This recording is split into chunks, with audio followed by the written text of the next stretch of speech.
Hi, welcome to another video of me explaining how Alex could win against Ankalaev in the rematch, which was confirmed by the UFC a couple of weeks ago for UFC 320, alongside Marab versus Corey and Jiri versus Roundtree. Very great card. Can't wait for it. We're all gonna be watching it. And let's start off by saying this is an instant rematch. We all seen instant rematches, how they go down. You know, the loser of the first fight goes and gets even beat up even more badly in their rematch. And for example, the first thing that comes to mind is Marab versus Sean O'Malley, wrestler versus striker, and Sean O'Malley went on to lose a split I don't remember what it was. Was it unanimous? No, I think it was split decision. A very close fight either way, and then got subbed in the second round. But the thing is, and also let's say Ankalaev isn't really a wrestler. He's more of a striker, but he out wrestled Jan, and Jan out wrestled Alex. So there was that narrative going into their first fight. Ankalaev was gonna out wrestle Alex. But yeah, we all know, we all seen what would happen. Alex defended all those takedowns. Very great performance by Alex, and he has that feather in his cap going into their rematch, which is way different than what happened in the Sean O'Malley versus Marab. So also another part, we're gonna simplify it, like relative to each other. This is KO versus speed and skill, and we already seen this. Aside from their first fight, this was what's it called? Alex versus Izzy. Izzy being the faster guy, the more skilled striker, has more tools in his bag. Alex is more simple, relies more on his power. And Alex beat this guy. He beat him like 3 times. We see you could say Izzy won the first fight, but Alex was losing the second fight, and then chinned Izzy, which it's just a fun thing to think about. I guess it's not really too much to think about. And Izzy and Ankalaev are really that similar. One's an 85er, one's a 205er. Izzy couldn't even make 205 when he fought Jan, and Ankalaev cuts down to 205. So that's also Ankalaev has the wrestling. So it's not. It's just something to think about, I guess. But funny enough, Izzy has a takedown over Alex, and Ankalaev has 0. So I guess MMA math, Izzy is a better wrestler. I don't know. But yeah, let's go to the first thing, which is the kicks. This is something Alex can 100% change up and improve on. And we all saw what happened in the first fight. Alex was very hesitant on the kicks. He wasn't really trying to destroy Ankalaev's leg. He was very hesitant because of the takedowns. He would throw like flashy kicks. He would throw head kicks. Tried to land the exact same head kick he threw on Jiri and have a crazy KO, I guess. But he wasn't really sticking to the game plan of kicking the lead leg, circling, boom, throw it while he circles to his left or circles to his right. He wasn't really doing that. And when he did it, he wasn't really trying to hurt Ankalaev's leg. He wasn't trying to chip it down like we all like Jan. We all saw the Jan fight. Jan over there was doing a great job against Ankalaev, chewing up that leg kick. Turning up the leg, you see right there, boom, really nice kick. And then right here, you can see him crippling Ankalaev for a moment, kicking across the leg, not trying to just touch it, but going across it. And there's Alex right here, tap, tippy tappy, wasn't really trying to hurt his leg.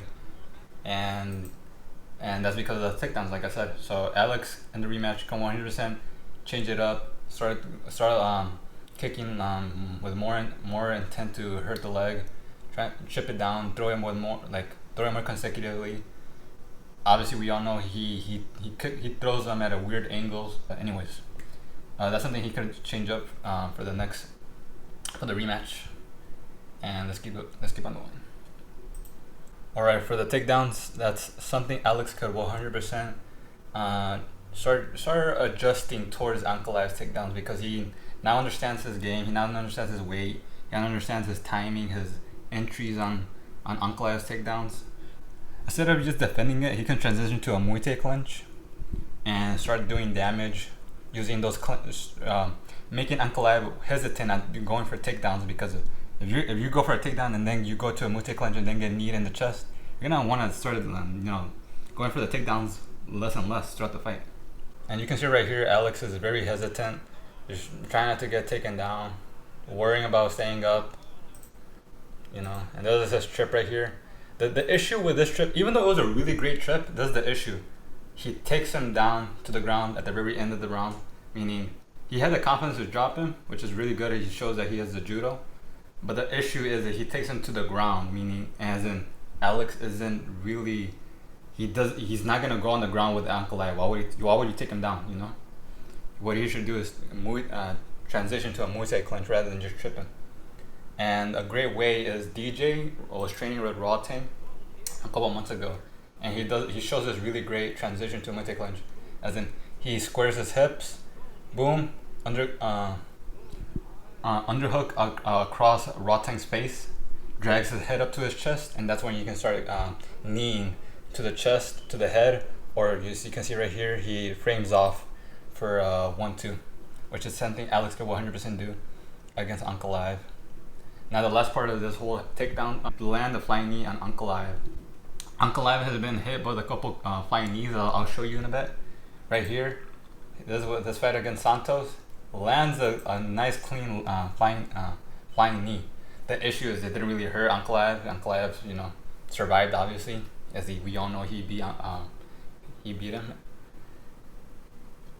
But we all know Alex has power in everything he throws. Meaning if Alex landed that on Ankalaev, he would have 100% dropped him. There's another one. This is a sloppy flying knee from Ozdemir. I don't think he really landed it, but Ankalaev was lower changing, going for the takedown, going for his legs, and Ozdemir had the timing to throw it. I mean, Alex can 100% throw it if Ozdemir's trying to land it. So, yeah. And then right here, this is his infamous KO with the flying knee against Michaelitis. Really nice KO. I can watch that all day. But anyways, and the thing is, Michaelitis wasn't even lower changing, meaning Alex doesn't even have to wait for Ankalaev's takedown to land that flying knee. He could 100% throw it just by throwing it. He doesn't have to wait on Ankalaev. So that's something you can 100% do in the rematch. So yeah, so just be more confident. Knees, clinches, and flying knees, and that's you could start hurting Ankalaev in his own world, not having to worry about takedown and stuff like that. Now onto the last part, which was the most frustrating thing we all were witnessing for Alex in the first fight, was his striking. He was very hesitant on the back foot the whole time. He couldn't really land the left hook. It was just if you're an Alex fan, that was very hard to watch. But you can't really blame him. That he had to worry about the takedowns and he had to be defensive. So it was smart on Alex to not get fully chinned, to not play that 50-50 fight against Ankalaev, and just be hesitant. And if he lost the belt, then so be it, and switch it up on the rematch, which is exactly what I'm talking about right now. And the thing is, Alex can 100% land on if he when he had the confidence, he did land on Ankalaev, basic jabs, basic other punches, but he wasn't really trying to. He was still hesitant. You can tell it was very poppy. He wasn't really trying to. He wasn't really going 100% how he did against Roundtree. That fight was just a straight up war.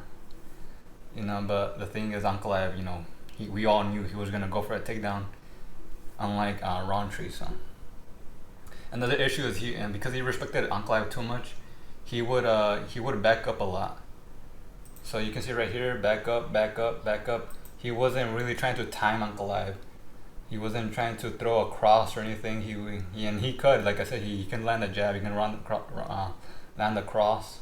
Very possible, but that's something he was very hesitant in the first fight. But the thing is, when he did time him, look, you see, boom, right there, just boom. Alex was just, I don't know, I don't know. You could say he wasn't himself, but let's give respect to Ankalaev. He himself is a really good striker. So, and with a takedown, so he made Alex fight like that. It's not like Alex was just this is off night. He made him fight like that. But also right here, like he slipped to his left. That's something he could really do, is slipping to his left and land a cross. You know, he could land a straight cross right there, but you know, like I said, he was hesitant, respecting Ankalaev with his counters and his speed.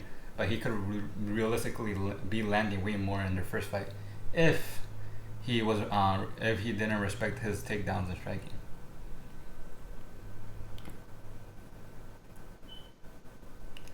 And also, let's talk about the elephant in the room, Ankalaev dropping Alex. If we're gonna be honest, that was actually a mistake on Alex rather than Ankalaev just being better.